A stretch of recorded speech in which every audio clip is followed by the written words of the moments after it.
Sebagai seorang game developer yang pakai engine sejuta umat kayak Unity, kita tuh udah disodorin dengan berbagai macam tools yang kita bisa pakai buat game kita. Mulai dari animasi, level generation, dan lain sebagainya. Tapi, walaupun udah ada banyak tools di luar sana, kita tuh sering banget punya keinginan buat bikin tools sendiri aja. Alasannya tuh bermacam-macam. Mungkin karena harganya mahal, atau toolsnya nggak cocok, atau mungkin karena ngerasa, ya aku bisa bikin tools itu sendiri, ngapain harus pakai punya orang lain.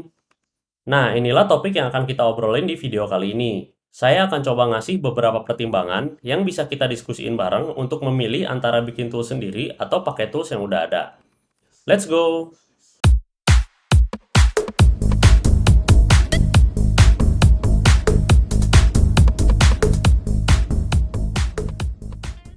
Halo halo, selamat datang di channel Ksatria Game Dev, channel yang ngobrolin hal-hal seputar game development. Mudah-mudahan masih semangat ya ngerjain project game devnya. Saya sendiri sekarang lagi bikin project baru nih, dan biasanya kalau project baru itu rasanya semangat banget. Nah, mudah-mudahan semangat saya juga nggak kendor ya. Sekarang kita akan ngobrolin tentang bikin tools sendiri versus pakai tools yang udah ada. Sebagai programmer yang udah bikin belasan project, buat saya perang batin ini tuh selalu ada loh. Terutama kalau projectnya tuh baru dibikin, dimana semuanya tuh serba fresh, dan ada kemungkinan yang tak terhingga buat ngisi folder di project kita. Misal nih, project yang kita bikin tuh adalah 2D visual novel yang punya storyline yang bercabang, di mana player tuh akan dihadapkan sama pilihan-pilihan di gamenya. Kita bisa banget nih bikin dialog sistem sendiri aja, yang bisa kita atur sendiri kebutuhannya, gambarnya, transisinya, dan lain sebagainya. Tapi di sisi lain, ada juga tools-tools di luar sana buat bikin visual novel yang fiturnya tuh udah banyak dan cukup stabil juga. Nah, di sini saya mau ngasih beberapa pertimbangan nih yang mungkin akan berguna ketika dihadapkan sama pilihan-pilihan tadi. Ada 6 hal yang mau saya share tentang pertimbangan bikin versus pakai ini. Kalau misalkan teman-teman mau langsung lompat ke penjelasannya, silakan langsung klik aja di timestamp di videonya ya. Yang pertama, yang mungkin cukup clear adalah apakah kita tuh mampu bikin toolsnya. Kalau misalkan kita mau ngebikin suatu project nih, yang butuh fitur tertentu, tapi kita tuh nggak punya kemampuan buat bikin toolsnya, mungkin kita bisa pertimbangkan buat pakai tools yang udah ada aja. Buat saya pribadi, contohnya adalah ketika saya mau bikin game multiplayer. Saya pengen bikin game real-time multiplayer, tapi saya nggak ngerti gimana bikin networking system dari nol, karena itu sangat kompleks dan butuh jam terbang yang sangat tinggi. Jadi, untuk kasus ini, saya memutuskan buat pakai tools yang udah ada aja, karena saya nggak mungkin bikin sendiri toolsnya dalam waktu dekat. Yang kedua adalah reinventing the wheel. Kalau misalkan kita mau ngebikin tools sendiri nih, kita perlu tanya diri kita sendiri, apakah tools yang kita bikin itu sebenarnya udah ada yang bikin, dan bisa nggak cover kebutuhan kita. Contohnya buat saya, itu pooling system. Saya ngerasa bisa bikinnya. Butuh waktu lah, tapi nggak susah-susah amat.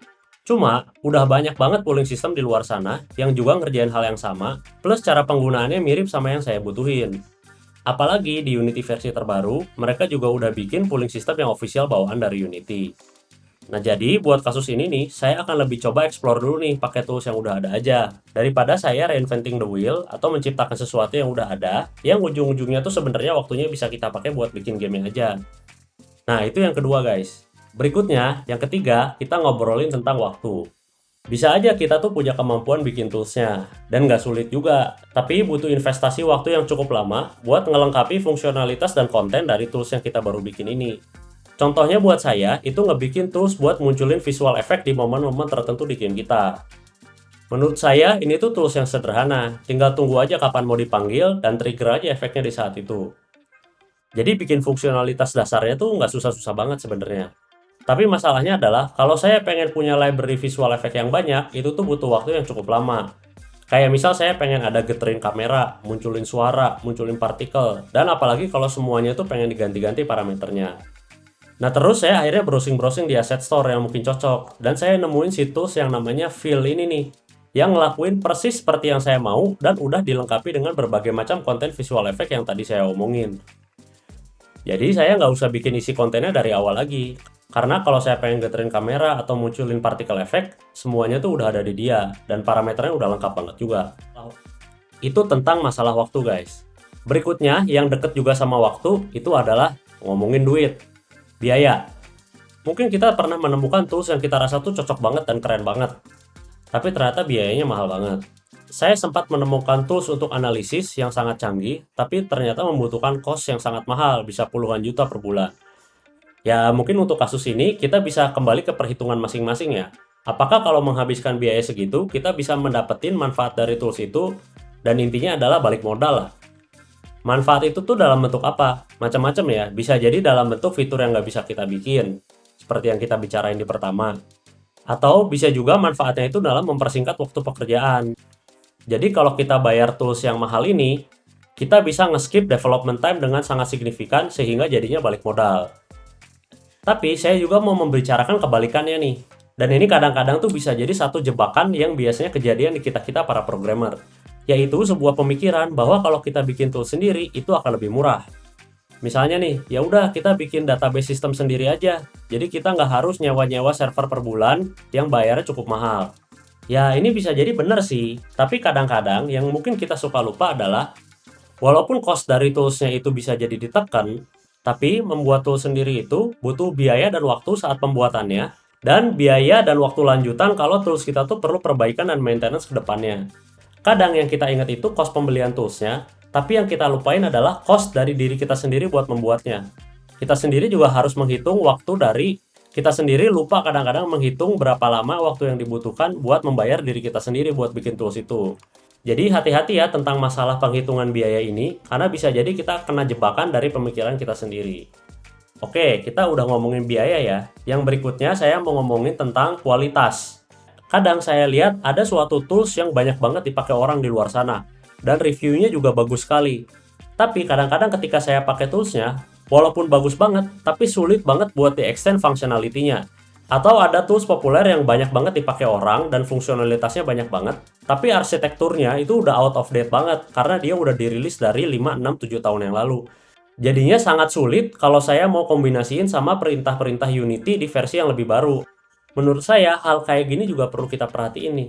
Karena kalau kita udah masukin toolsnya ke project kita, berarti kan kita harus menerima cara pakai tools tersebut. Dan juga kita harus menerima kelebihan dan kekurangannya. Sehingga kita perlu pertimbangan yang matang saat memasukkannya. Terutama kalau tools yang kita pakai itu mencakup banyak aspek dari codingan kita. Inilah alasannya kenapa kalau saya pribadi itu memilih menggunakan tools yang mengerjakan hal yang spesifik aja dibanding dengan sebuah tools besar yang fungsinya beragam. Yang terakhir, yang ini tuh lebih subjektif ya, yaitu adalah ego dari kita masing-masing.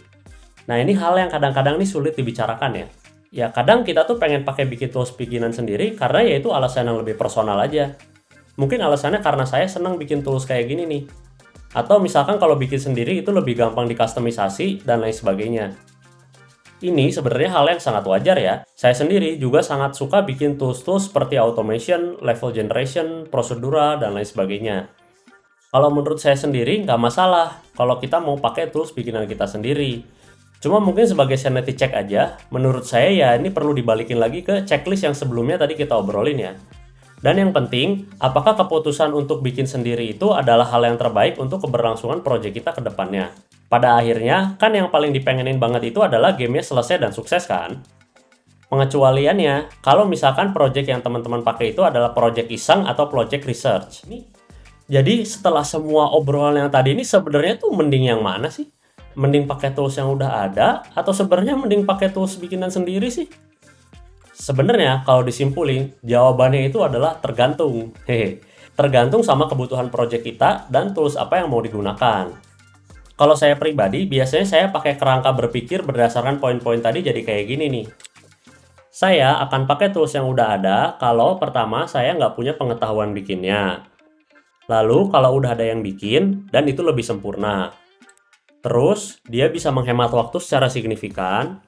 Dan kalau kita bayar, investasinya akan balik modal dari segi waktu, biaya, dan lain sebagainya. Dan yang terakhir, berkualitas, mudah dipelajari, dan gampang di-extend.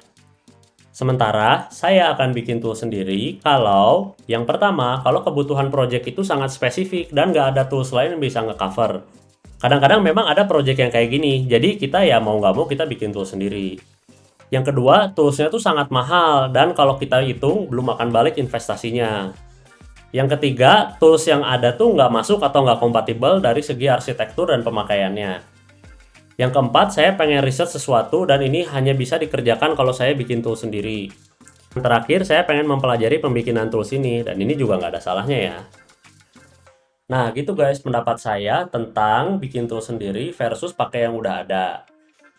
Kalau menurut kamu sendiri gimana nih? Ada nggak poin yang kurang atau mungkin poin yang teman-teman nggak setuju dengan saya?